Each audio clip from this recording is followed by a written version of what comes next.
Here we're taking a look at complex numbers again. So those were numbers that had both real and imaginary parts. And if you'll recall, the imaginary part of a number, numbers can be imaginary when we're taking the square root of a negative. And so we had the imaginary unit I, which was root -1. So then, of course, if you square both sides of that statement, we ended up with I squared equals -1. So whenever we had a square root of a negative number, we would represent that with the imaginary unit I taking the place of that root -1.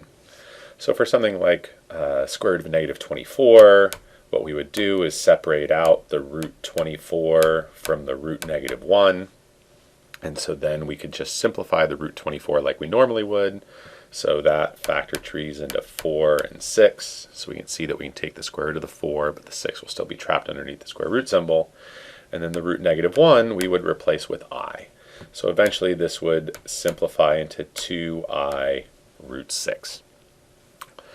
For something like the middle example, we had to be very careful before combining these underneath a single square root symbol so that the negatives would cancel out. We actually have to separate out the root -1s first. So we have square root of 64 times root -1 times the square root of 36 times root -1. And so we can take the square roots of 64 and 36 to get 8 and 6. But then we have those two i's as a result of the two -1s, which gives us an I squared, which gives us a -1. So eventually we end up with an answer of -48 for this example. So it was important that we take out those root -1s, otherwise we would potentially end up with a positive answer, which would be incorrect. And then the last type of question that we saw for just purely imaginary numbers was something like taking I and raising it to an exponent like to the 27th power. And so if you'll recall, what we were really trying to figure out is how many I squareds were there in I to the 27th, because every time there's an I squared, that equals -1. So we could kind of rethink this as I squared to the, there's 13 I squareds inside of I to the 27th, so that would make 26 i's. So we still need one more to complete the set of 27. So we're just rewriting the expression so that we can replace the i's, as many I squareds as we can, with -1s. So we have -1 to the 13th power times I. So then, of course, if we have a negative number of -1, or an odd number of -1s multiplying each other, so we end up with -1 times I, or just -I, as an answer for a case like this. So these were all just purely imaginary numbers and how we simplified those. And then we said we could also have complex numbers where there was both a real part, so that would be the A, and then there's an imaginary part, which is the BI in this expression. And so one thing that we can do with these imaginary numbers is we can graph them. And so there's a whole world of mathematics that deals with the graphing of these complex numbers. It results in pretty interesting images. They're called fractals. We aren't getting into that here, but we do need to be able to graph kind of one of these complex numbers, but we don't graph them on an XY coordinate plane. It's still a flat coordinate plane with a horizontal and a vertical axis, but one axis is the x-axis is the real axis, and then the y-axis is labeled as the imaginary axis.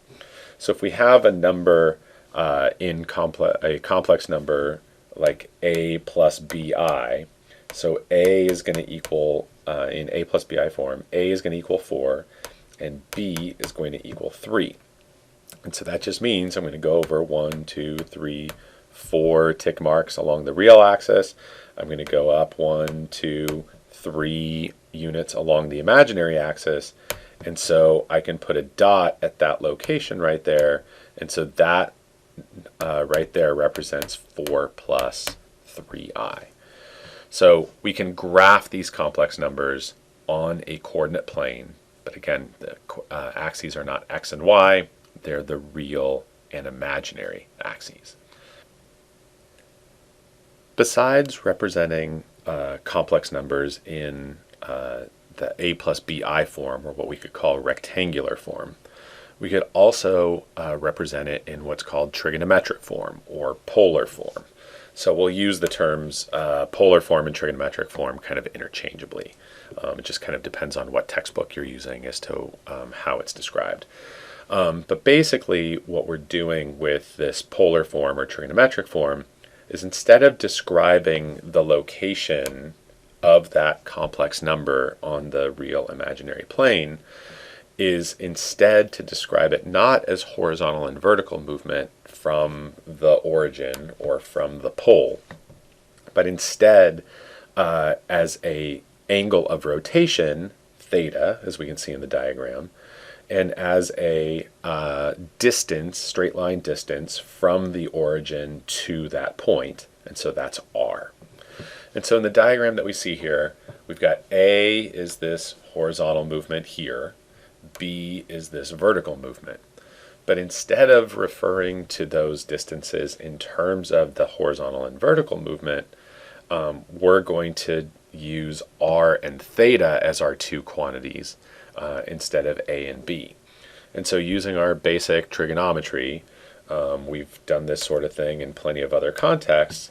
We can replace A with r, the straight line distance from the origin to the point out there at z.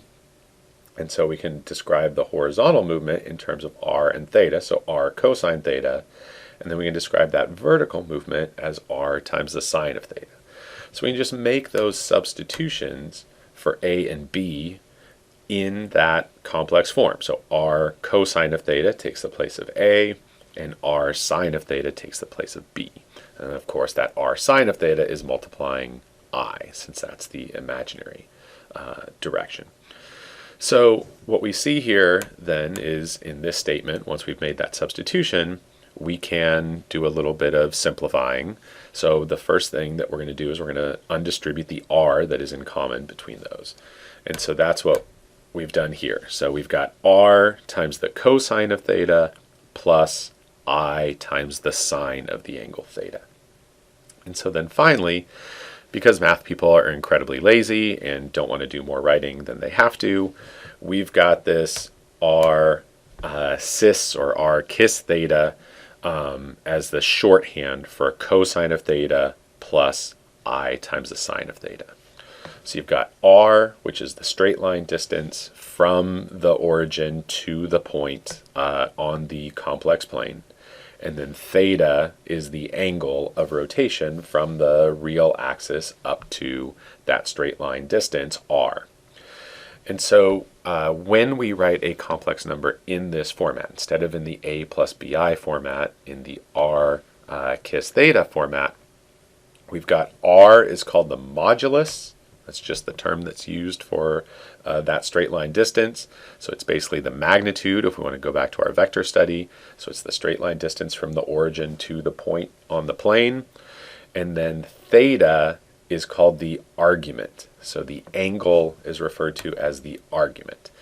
I don't have a good explanation as to why those terms are used.